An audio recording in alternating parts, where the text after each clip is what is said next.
Greetings, ladies and gentlemen, and welcome to this latest edition of Tales from Outer Space. And as always, I hope that you enjoy. Story number 1. No One Gets Left Behind. Written by Terran Micus.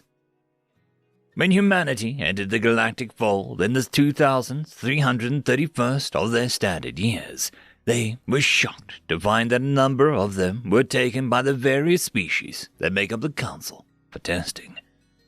There are connotations that go along with this word in the human tongue, so it must be stressed that these tests were not malicious. Well, with the exception of the testing done by the Quas, most of them weren't. The tests have been a standard part of galactic induction since before the time of the Council itself. They simply select random members of society from various classes, subspecies, and creeds, and measure them by every standard imaginable. Height, weight, strength, bone density, muscle density, reproductive systems, brain wave activity, digestive systems, background bioelectricity. The list goes on. There has been a single truth to the testing that has stood the test of time since before the Council, and before the Empire that was, before even the Founders' conglomerate. The more testing you do on a species, the more results you get from the species, the more ergonomic the products you make for the species, the more trade you get with the species. When humanity found out that over 40,000 of their missing person cases were due to the tests, a wave of anger gave way to a wave of pragmatism. They lobbied to have their people sent home, or, if it wasn't possible, they demanded to be given official records of the deaths of their brothers and sisters, only to be told that no such records existed. This was in line with the standard response to the testing, but within 500 years of entrance to the Council, every species forgets about their righteous rage and engage in tests of their own. But not humanity. Sure, there were some minor operations that happened off the books, but no one in human space would willingly admit that they had profited from testing. Instead, humanity welcomed the subjects of the testing with open arms, not all of them, but as many as they could support. Soon, the Dr. Xeno craze was all the rage in human space, with many human families adding a member from a pre-contact race.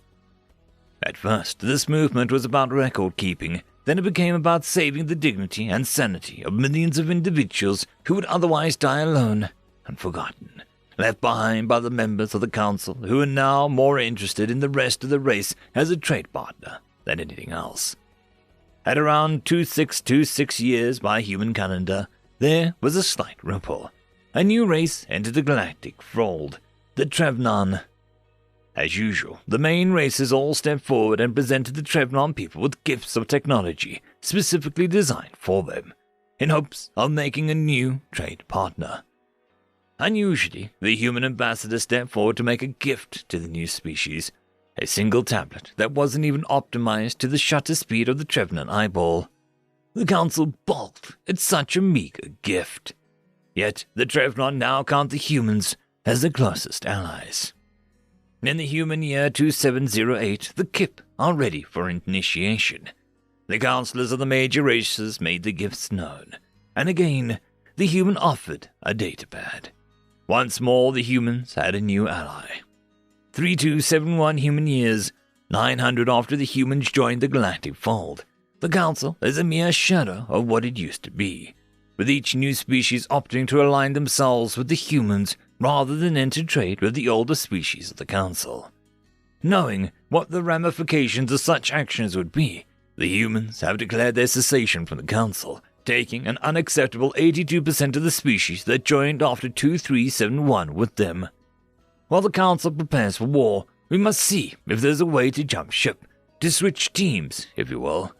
I, for one, do not want to fight this newly formed Ohana alliance. End of story. Story number 2. No Gods, Only Men. Written by Whiskey Lullaby.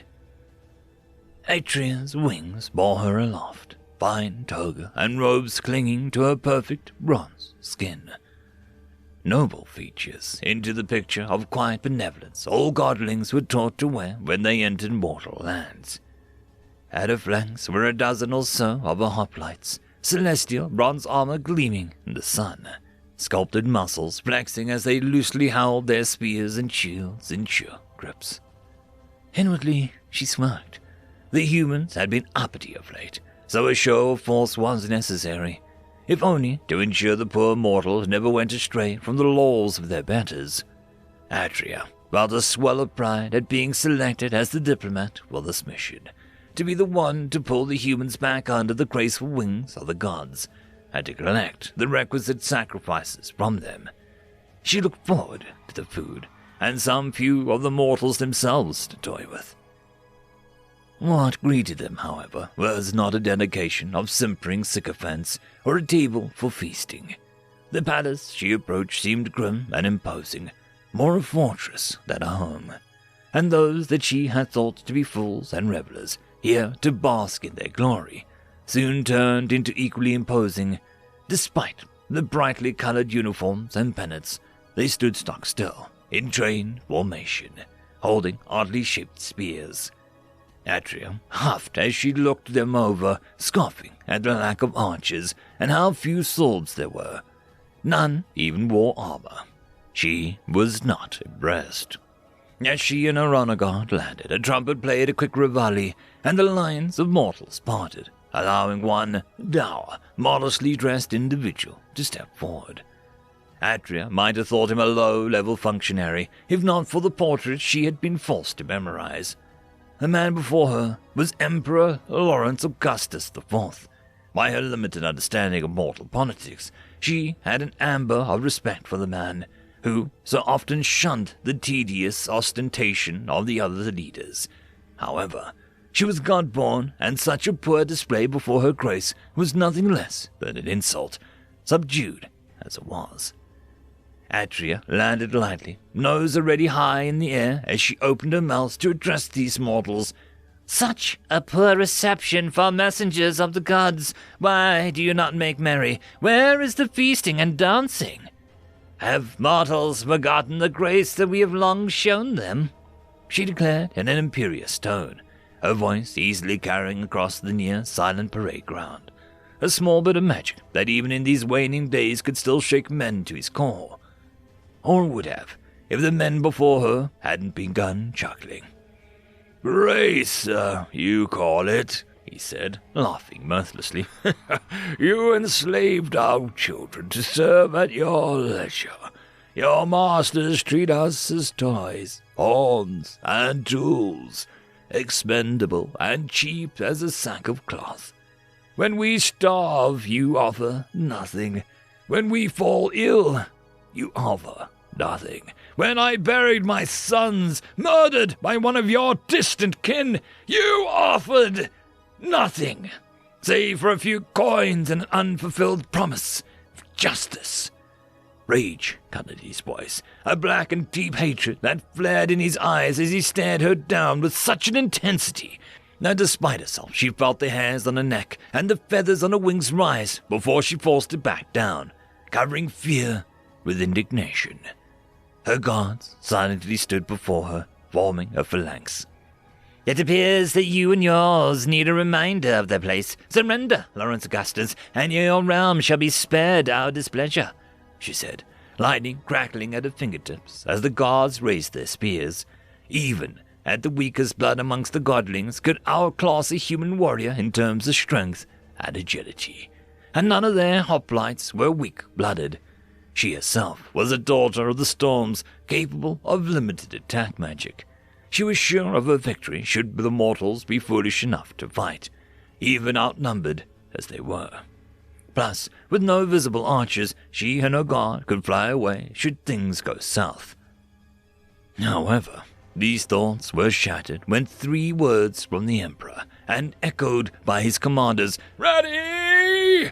Aim! Fire!" Atria's whole world became one of fire and smoke for a moment. When her vision cleared, her hoplites were gone, and she was covered in a golden ichor that only flowed from wounds of the gods. Swallowing, she looked down, her surprise matched with the look of the fallen hoplite's face. What was left of it, that is. After a moment, the first scream started, a few wounded godlings shrieking at the unfamiliar sight of their own blood. and the terrible wounds that leaked it filled her ears. Her eyes started up, meeting those of the human emperor again as she tried to find the words. Her legs powerless beneath her as fear began to settle in. You just declared war on the gods.